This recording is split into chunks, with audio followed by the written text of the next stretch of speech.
নমস্কার, মুনমুনের ঘরোয়া রান্নাতে আপনাকে আন্তরিক শুভেচ্ছা ও ভালোবাসা। সামনে সরস্বতী পুজো। সরস্বতী পুজোতে স্কুল কলেজে খিচুড়ি ভোগ খাওয়ানো হয়ে থাকে। সেই স্বাদ আর অনুভূতি এখন তো আর সম্ভব নয়।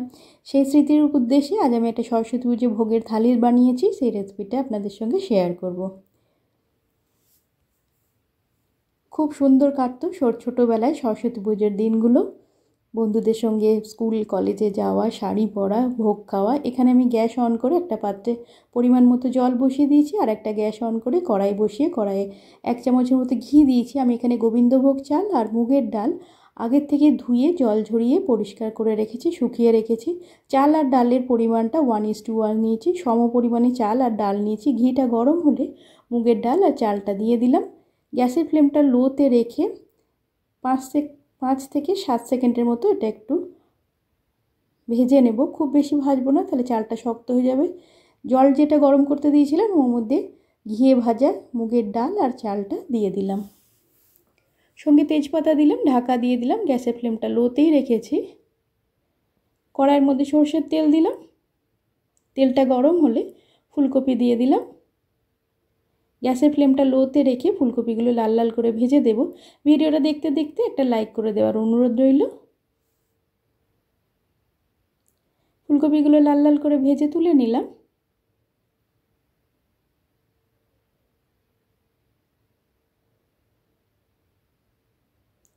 ওই তেলের মধ্যে আমি নতুন আলু দিয়ে দিলাম। আলুগুলো লো ফ্লেমে লাল লাল করে ভেজে নেব।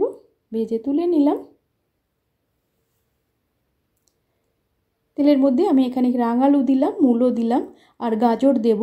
যদি এগুলো অপশনাল সবজি, খিচুড়ি সরস্বতী পুজোর স্কুল কলেজের যে খিচুড়ি তৈরি হয় তাতে মূলত নতুন আলু, ছোট ছোট নতুন আলু, ফুলকপি আর মটরশুঁটি দিয়েই তৈরি হয়। তবে যেহেতু আমি ঘরে বানাচ্ছি, এটা একটু সবজি দিয়ে খেতে ভালো লাগে। আমি এখানে তাই রাঙালু আর মূলো আর গাজর দিলাম। আপনারা চাইলে শিম, বিনস যা ইচ্ছা সবজি দিতে পারেন। সবজিগুলো সুন্দর করে লাল লাল করে ভেজে নিলাম। গ্যাসের ফ্লেমটা লো অবস্থাতেই তুলে নিলাম। এখানে আমি 2 চামচের মতো আদা আর কাঁচা লঙ্কা বাটা, 1 চামচ ধনে গুঁড়ো, 1 চামচ জিরে গুঁড়ো, 1 চামচ শুকনো লঙ্কার গুঁড়ো আর 1 চামচ হলুদ দিয়ে একটু জল দিয়ে একটা মশলা তৈরি করে নিলাম।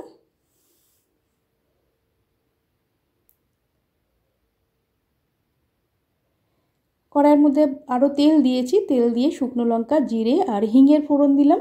গ্যাসের ফ্লেমটা লোতেই রেখেছি। ফোড়ন থেকে সুন্দর গন্ধ বেরোলে অল্প একটু 1/4 চামচ মতো হলুদ আর শুকনো লঙ্কার গুঁড়ো দেবো। দিয়ে বেশিক্ষণ রাখবো না, তাহলে এটা পুড়ে যাবে। এই হলুদ আর শুকনো লঙ্কার গুঁড়ো দেওয়ার সঙ্গে সঙ্গে যে মশলাটা রেডি করেছিলাম, আদা, ধনে, জিরে এসব দিয়ে ওই মশলাটা দিয়ে দেবো। ভালো করে মিশিয়ে নেব।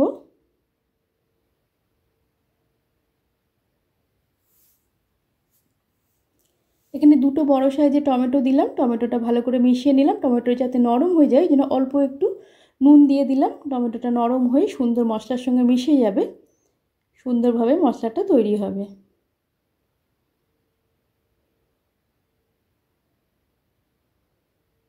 মশলা থেকে তেল ছাড়তে শুরু করেছে, মশলা সুন্দর কষানো হয়ে গেছে। যে সবজিগুলো ভেজে রেখেছিলাম ওগুলো সব এর মধ্যে দিয়ে দিলাম। সবজি দিয়ে ভালো করে কষিয়ে নেব মশলাটা। গ্যাসের ফ্লেমটা লোতেই থাকবে। সবজি দিয়ে মশলাটা যত ভালো কষানো হবে খিচুড়িটা খেতেও তত ভালো হবে। এখানে আমি মটরশুঁটি দিলাম। স্কুল কলেজে যে খিচুড়িটা তৈরি হয় সেটা মূলত বড় বড় করে ফুলকপি, ছোট ছোট নতুন আলু, মটরশুঁটি এসব দিয়ে থাকে। তবে আমি এখানে কিছু সবজি দিলাম। ফুলকপি দিয়ে যে কষিয়েছিলাম ফুলকপিগুলো তুলে নিলাম, কারণ ফুলকপিগুলো একসঙ্গে দিয়ে দিলে একটু গলে যেতে পারে, তাই ফুলকপিগুলো তুলে নিলাম। আপনারা চাইলে ফুলকপিটা নাও দিতে পারেন মশলার মধ্যে। যে মশলাটা সবজি দিয়ে কষিয়েছিলাম সেটা চাল ডাল যে সেদ্ধ করতে দিয়েছিলাম তার মধ্যে দিয়ে ভালো করে মিশিয়ে নিলাম। আর ওই কড়াইয়ের মধ্যে অল্প একটু জল দেবো, কারণ ওই কড়াইটার মধ্যে অনেক মশলা আছে। কড়াইয়ের মধ্যে অল্প একটু জল দিয়ে গরম গরম জলটা এই খিচুড়ির মধ্যেই ঢেলে দেবো। আপনারা চাইলে ফুলকপিগুলো মশলা দিয়ে নাও কষাতে পারেন, ভেজে রেখে একবারে পরে দিয়ে দিতে পারেন। এখন থেকেই ফুলকপিগুলো দিলে ফুলকপিগুলো গলে যেতে পারে, তাই এখন দিলাম না, একটু পরে দেব। স্বাদ মতো নুন দিলাম, ভালো করে মিশিয়ে নিলাম।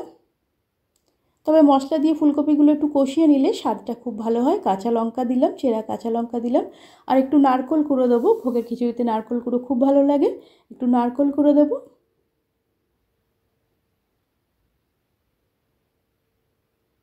ভালো করে মিশিয়ে নিলাম। একটা প্যানের মধ্যে শুকনো লঙ্কা দিলাম, আর এখানে ছোটো এলাচ, দারচিনি আর লবঙ্গ আর 1 চামচের মতো জিরে দিয়ে এটা একটু ড্রাই রোস্ট করে নেব। তারপরে আপনারা চাইলে ধনে গুঁড়ো না, ধনে আর একটু মৌরিও দিতে পারেন ড্রাই রোস্ট করে। এটা একটু গুঁড়ো করে নিলাম, এই খিচুড়ির মধ্যে দিয়ে দেব মশলাটা। খিচুড়ির মধ্যে এই মশলাটা দিলে খিচুড়ির স্বাদ আমূল পরিবর্তন হয়ে যায়, খুব সুন্দর গন্ধ বেরোয়, খুবই সুন্দর লাগে। এর মধ্যে আমি অল্প একটু চিনি দিলাম আর ঘি দেবো। ঘিটা আমি 1 চামচই দেবো, কারণ আমি তো এটা ঘরে খাবো, গরম গরম যখন খাবো ঘিটা, তখন থালাতে যখন খিচুড়ি নেবো তখন সবাই আবার ঘি নেবে, তাই ঘিয়ের পরিমাণটা এখন আমি একটু কমই রেখেছি, কারণ থালাতে গরম গরম খিচুড়ির মধ্যে ঘি দিয়ে খেতে খুব ভালো লাগে। তৈরি হয়ে গেছে খিচুড়িটা, দেখুন ফাইনাল লুকটা এরকম হয়েছে। সরস্বতী পুজো স্কুল কলেজের ভোগের খিচুড়ি এরকম তৈরি হয়ে গেছে, খুব সুন্দর গন্ধ বেরোচ্ছে। গরম গরম খিচুড়ি থালার মধ্যে ঘি দিয়ে খেতেও খুব ভালো লাগে। ঘিয়ের পরিমাণটা আপনারা চাইলে বাড়াতে পারেন। অনেক রকম স্কুল কলেজে অনেকে বাঁধাকপি বানায়, অনেকে বেগনি বানায়, আলুর দম বানায়, অনেকে অনেক রকমই বানায়। আমি এখানে খিচুড়ির সঙ্গে খাবার জন্য একটু বেগনি বানালাম, গরম গরম বেগুনি। তৈরি হয়ে গেছে খিচুড়ি, গরম গরম বেগুনি, নতুন আলু দিয়ে নিরামিষ আলুর দম, মটরশুঁটি টমেটো দিয়ে, টমেটো খেজুর দিয়ে চাটনি আর গুড়ের রসগোল্লা। সরস্বতী পুজো ভোগের একটা থালা আমি এখানে রেডি করেছি।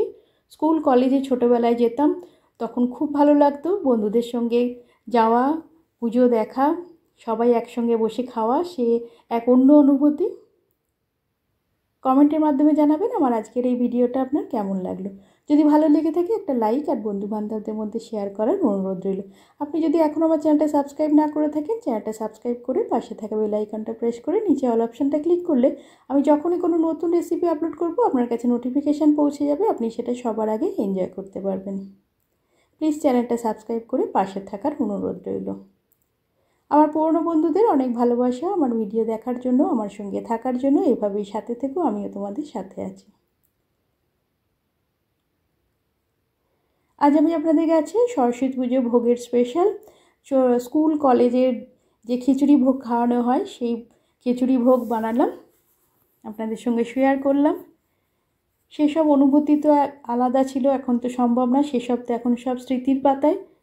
তবে সেই স্মৃতির কথা মনে করে আজ আমি এই থালাটা তৈরি করেছি।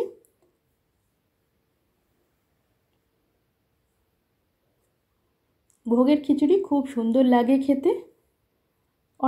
অনেক স্কুলে বাঁধাকপি বানায়, অনেক রকমই বানায়, বেগুন ভাজা বানায়। আমি আজ এটা বেগুনি, নতুন আলু দিয়ে দম, টমেটো খেজুর দিয়ে চাটনি আর রসগোল্লা দিয়েছি। আপনাদের অমূল্য সময়ের মধ্যে থেকে সময় বার করে আমার রেসিপিটা দেখার জন্য আপনাদের অসংখ্য ধন্যবাদ। এভাবে আমার সাথে থাকবেন, পাশে থাকবেন। আজ এ পর্যন্ত, আবার দেখাবে নতুন রেসিপির সঙ্গে। সকলে সুস্থ থাকবেন, ভালো থাকবেন। নমস্কার, হ্যাপি সরস্বতী পুজো। সবাই সরস্বতী পুজো খুব ভালো করে কাটান, সামনেই সরস্বতী পুজো।